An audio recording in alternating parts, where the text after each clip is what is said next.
him, and you honor him, and you esteem him, and you speak truths about him. You are prophesying about him. You're speaking well about him. It's almost like praise in some ways. So Samuel is there, the prophets are there, and they are prophesying. Verse 20, then Saul sent messengers to take David, but when they saw the company of the prophets prophesying with Samuel standing and presiding over them, then the Spirit of God came upon the messengers of Saul. And what did they do? They prophesied.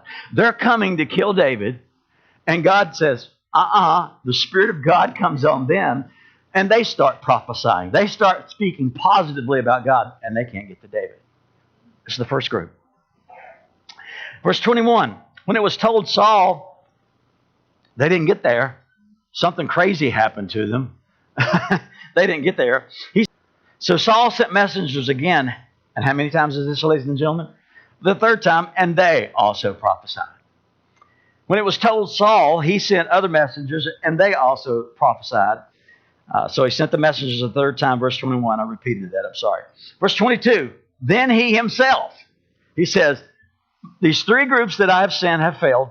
They all got there.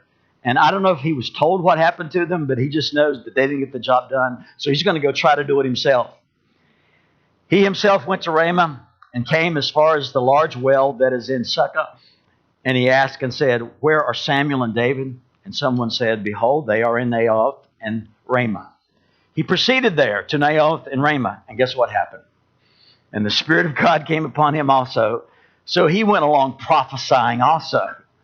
God is protecting David. They've sent three groups to get David. Saul goes himself and he prophesies.